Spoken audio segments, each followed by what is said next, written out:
I even start these? Hi guys, welcome back to CAWPILE. So today we are going to do my January wrap up. I did not read as many books as I read in December, just gonna straight away put that out there. This is no surprise to anyone. Also, sorry for the lighting. I have been really busy with uni and basically forgot to film this and then couldn't use the daylight, so it is now 6:30 and yeah, I'm trying to film this before the weekend and I know I'm going to be busy in all the daylight hours coming up, so we're gonna make do. So I've started using CAWPILE this year. I've heard everyone and their nan talk about it, so I'm using that to do my ratings at the moment, and I'm really finding it quite interesting. Okay, so to kick this off, we will go with my first read of 2020, which was The Foundling by Stacey Halls. So I wanted to read this because last year the first book I read was The Familiars by Stacey Halls, and I just figured it would be kind of cute to make this the first book of 2021.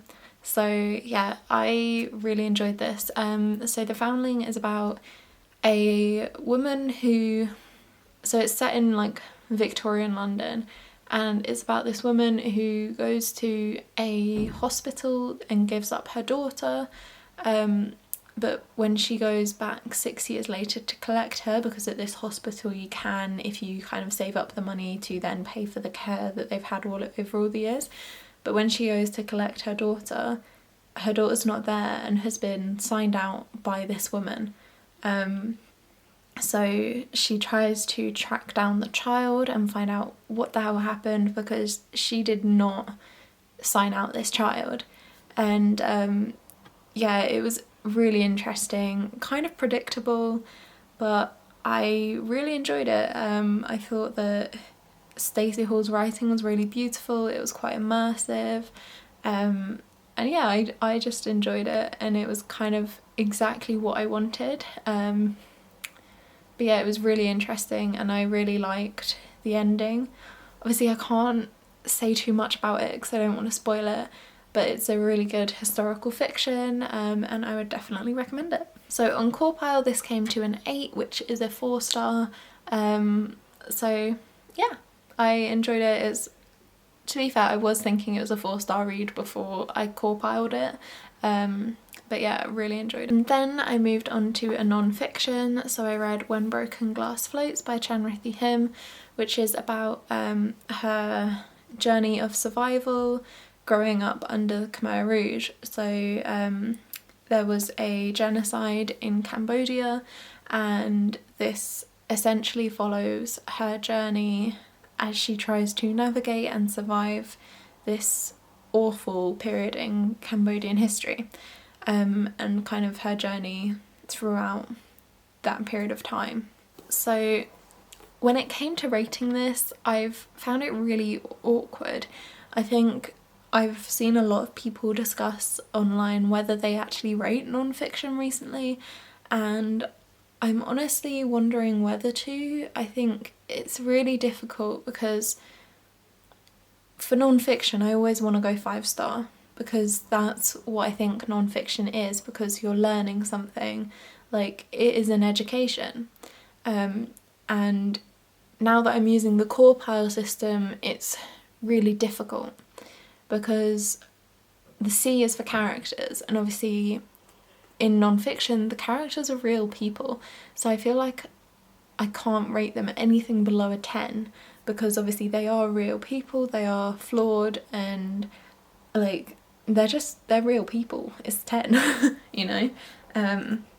But yeah, so I'm kind of rating non-fiction more on enjoyment, and obviously that is an incredibly difficult thing when you are reading books like this that are just awful. And yeah, so it's really difficult. I think for non-fiction I probably will keep going 5 stars unless I disagree with things in the text or kind of have differing opinions or think they could have included something more. But especially for like kind of non-fiction memoirs, I think it'll always be a 5-star. But yeah, I did rate this 5 stars. If you're going to read this, I think it's an incredibly important thing to read, but at the same time, this does deal with the genocide and all of the tragedies and horrors that come with those, so it is a very heavy book. Yeah, that's all I'll say. And then next I read The Invisible Life of Addie Larue by V. Schwab, and I loved this book. It was my favourite book of the month. That is absolutely no surprise to anyone. These were all the tabs that I put in it. I will have a reading vlog of this coming soon, so keep your eyes peeled for that. Yeah, I just love this. It's about Addie Larue, who makes a deal with the devil to live forever, but no one can remember who she is. And you essentially follow her journey throughout life as she kind of comes to terms with the fact that no one can remember her until one day someone does. And then like you see kind of the impact that no one being able to remember her has had on her, and how it has kind of stripped away kind of humanity from her. Is really interesting and just absolutely beautifully written. This book was just perfect for me.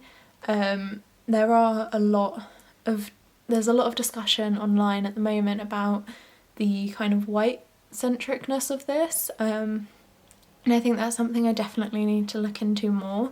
I only kind of found out about it after reading it and deciding that I loved it, because obviously I didn't want to look up any spoilers and stuff like that. But I think Joel from Fictional Fates has talked about it a lot, and Cindy from Read with Cindy made a video on it that I do need to go and watch. But yeah, I do think, like, as far as I can remember, there is only one black character in this, and it would have been interesting to see Addie do more in regards to the things that were happening historically with black people, like enslavement and stuff.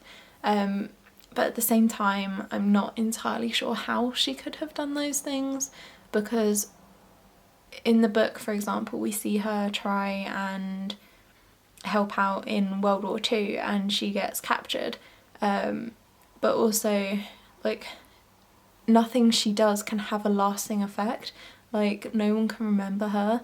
So I'm not entirely sure how that would work in terms of engaging with kind of the history of black people. But yeah, she definitely could have gone to like non-Eurocentric or American countries. She could have like explored the world more, which you'd think she would do. But yeah. Okay, so next I read The Cousins by Karen M. McManus, and this is a YA thriller about 3 cousins who go to meet their grandma, who's written them a letter, and yeah, they've like, their whole family has been cut off from this grandma, so their family are like, no, you've got to go, like, she hasn't spoken to us in like 20 odd years, please go and make sure that everything's okay, etc, etc. So I really liked this. I thought it was predictable in some ways and it totally like threw me in others. I really enjoyed it. I can never remember. I kind of liked the ending. There are some issues I kind of have with it and the logic of the plot, because some things I just don't think were realistic at all. But yeah, it was really interesting and a really easy light read. I read this in a day. I think this was the book that I read the quickest throughout the whole month. I mean, they normally took me a good like couple of days, like 5 days-ish to read, but this one was quite quick for me, and I think that's just due to the nature of it being a YA and incredibly easy to read. So this one came out to an 8 on CAWPILE as well, so that got 4 stars. I really can't wait to read her other books. I've got One of Us is Lying on Kindle, and I really can't wait to read that because I think they're just perfect easy reads. So the next book I read was Dog Days by Erica Waller. I got this from NetGalley as an ARC, so thank you to NetGalley. I really did not like this book. I always hate saying that about NetGalley ARCs, but I just found it incredibly problematic, and there were just absolutely no repercussions to everything that happened in the book, and it really frustrated me. Like, I should probably say what it's about. So Dog Days is about 3 characters, George, Dan and Lizzie, who are in kind of different stages of their life. So George's wife has just died. He is the grumpy old man stereotype, but there's a difference in being a grumpy old man and actually being a horrible person.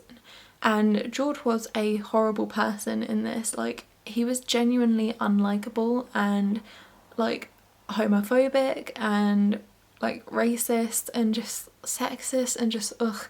Like, there is a difference between being the grumpy old man who's secretly really lovable and actually just being an unlikable character who makes you not want to continue a book, and that's what I found with him.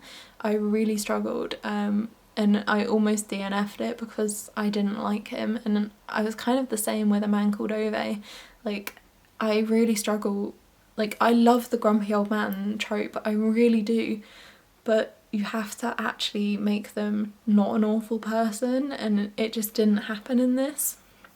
Anyway, rant over. So then you've got Dan, who is a therapist, and I actually quite liked him to start with until I didn't. And then Lizzie, who is living in a shelter for women who have been domestically abused. I butchered that. Domestically abused. But again, like, I liked her at the start. I found her a bit strange, but yeah, as we went on, all of the characters just became more and more unlikable, and the thing that was supposed to happen with this novel was to show us how like dogs make us more human and they help us, but it really didn't come across. It really fell flat for me. Like, all of the expectations I had for this book based on the blurb just did not happen. I did not get it. So yeah, I really struggled. Yeah, it just incredibly frustrated me. So yeah, that was fun. Next I read Such a Fun Age by Kylie Reid. So this book has been talked about a lot. It's about a black woman called Amira who is a babysitter to a white child, and she takes the child out to go to the supermarket because the parents have called her, and is apprehended by a security guard who thinks she has kidnapped her. And it was fascinating. I loved this book. I think that it was really good because it made me so frustrated at the characters. Amira and Zara were amazing, and I loved Briar, the little girl, but yeah, the other characters were very frustrating because I think Kylie Reid has done an amazing job of capturing white liberals and how they think they're helping and aren't. But yeah, it was very good. I really enjoyed it. It was, yeah, very frustrating, and yeah, just when I first picked it up, I wasn't sure where the plot would go from it, because obviously the kind of synopsis of the novel that she gets accused of kidnapping the child happens in the first chapter. So I found it really difficult to see where it would go on, and it was kind of slow paced, but I did like where it went and all the kind of added mysteries, and the fact that, like, as the reader you were kind of taken away from Amira herself and kind of thrown more into the drama of Alex and Kelly, which was exactly what they were doing to Amira, when, like, obviously it's more about her and how she feels. So I think that was really interesting, and I really loved the ending. I thought that Amira and Zara were just kick-ass and I just loved them. So yeah, really good. yeah, so this one came out as a 7.71 on CAWPILE, which is a 4-star. So yeah, I was really happy with that. Yeah, so that is all the books that I read in January. I forgot to mention, but CAWPILE is a spreadsheet that tracks all your reading, made by G from Books Roast. And yeah, I am actually really enjoying using it and kind of getting all these stats. I can't wait till the end of the year so that I can see them all. But yeah, that is my January wrap up, and hopefully I will read a bit more in February, but I really doubt it. But yeah, let me know, what was your favourite book of January? What books do you want to read in February? Have you read any of these books? What did you think? Let me know. And if you haven't already, please like the video and subscribe to me and leave a comment, because I love interacting with people in the comments. So yeah, I will see you in the next one, guys. Thank you. Why did I say thank you? I never say that, but thank you. So, okay. Okay, bye guys.